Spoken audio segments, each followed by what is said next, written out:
Tukwaniriza nnyo omugenyi waffe leero ku Mazima TV. Tukwaniriza n'ekibuuzo ssebo. Waliwo abuuziza ekibuuzo okuva Nansana. Abuuziza bw'atyo.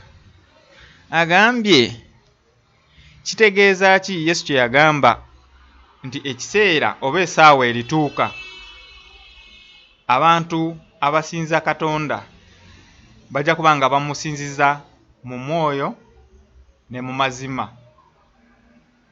Yali ategeeza ki awo? Omuntu ono abuuziza nti Yesu yali ategeeza ki ne statement eyo? Abadde mukyala abadde musajja? Musajja abuuza ekibuuzo eky'amagezi ekira Mukama ayongere okumuzuula amaaso g'omwoyo. Yesu yagamba nti akaseera kalituuka era katuuse nga taata wange anoonya abantu abamusinza mu mwoyo ne mu mazima. Kitegeere kitegeeza eyo statement etegeeza nti wabaddewo abantu nga basinza Katonda mu mubiri ne mu bulimba. Twagala otangaze mukawo ssebo. Bamusinza mu mubiri batya ne mu bulimba batya? Awe tugenda. Awe tudda. Kati abasajja aba Israel bakeeranga ku makya. Katonda yagamba Musa n'amugamba owaayo kola amafuta. Era yakola amafuta n'amuwa endagiriro z'amafuta gonna. Musa n'akola amafuta. Era amafuta ago gaali gakwatwako nga galabikako. Ekintu ekikwatwako n'ekirabikako kiba kirina fresh, kiba kirina omubiri. Naye amafuta ago tegaali mwoyo mutukuvu, wabula gaali mafuta agalabikako. Mu ndagaano empya John 1 John chapter 2 verse 27 wandisomyewo. John ebbaluwa ya Yokaana esooka olunyiriri olwokubiri.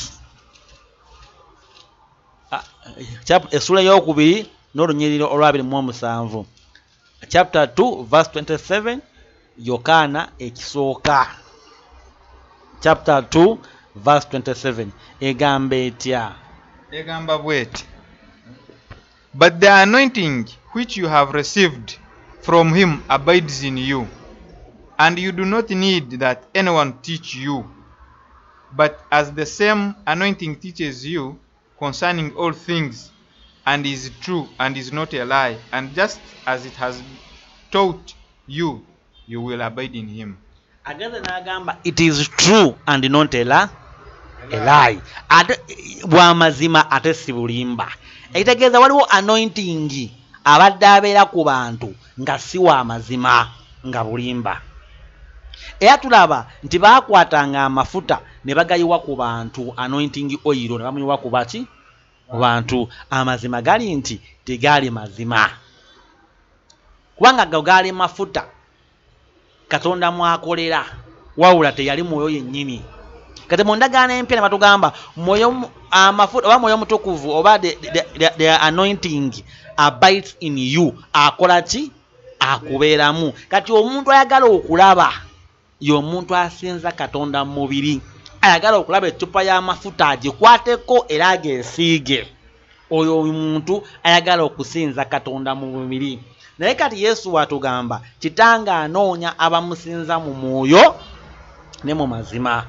Amazima gali nti seetaaga kubeera na musalaba gwa Yesu Kristo mu nnyumba okukkiriza mbu yafiira ku musalaba. Nze ndi mu mwoyo naye gw'oyagala oguteekewo ogulabeko ogukwateko. Nze seetaaga kuteeka ntaana ya Yesu Kristo mu nnyumba yange munzijukire mbu baamuziika oba ejjinja eddene nteekayo nti kati bano bamuziise mu mpuku ennene. Nedda. Seetaaga kubeera na bifaananyi by'abatume ba Pawulo, ba Leija, basimanya ba Petero mu nnyumba yange okukkiriza nti baali batume. Seetaaga kintu kyonna kyonna kirabibwako okukkiriza mbu ndi mu kusinza Yesu, wabula musinziza mu mwoyo. Mwoyo wandimu ali mu nze ansomesa, naawe n'akusomesa n'akutegeeza eby'omu mwoyo. tetukyetaaga kuteeka bigambo nyane mu nnyumba. No weapon formed against me shall prosper. Jesus is the way, the truth and life. N'obiteeka mu nnyumba n'obitimba.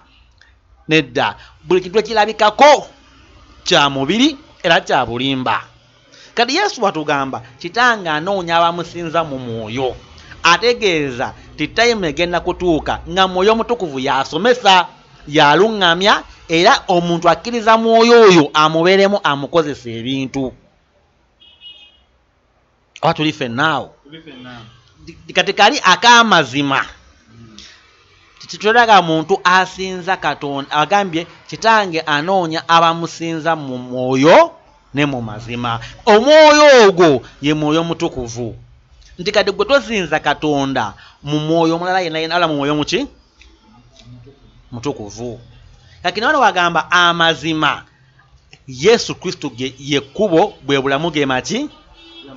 Era kitaawe anoonya omuntu asinza amazima. Amazima yani?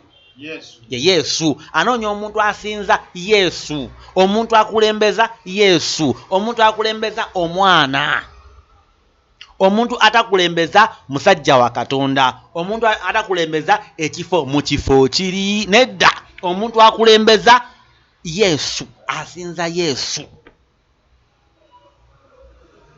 Kakati Yesu ono atulaga ebintu bingi nnyo, oba Katonda atulaga ebintu bingi nnyo.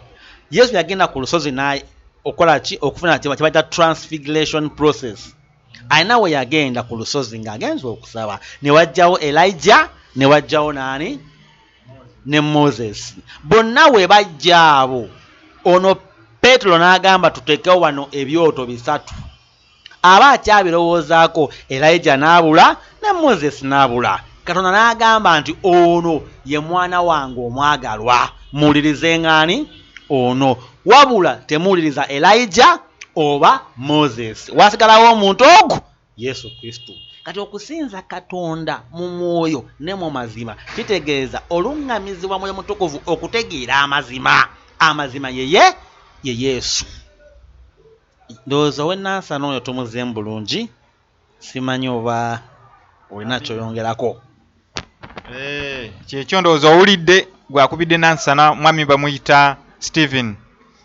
Ndowooza owulidde, tujja kuddamu ne programu Katunywe ku Mazzi.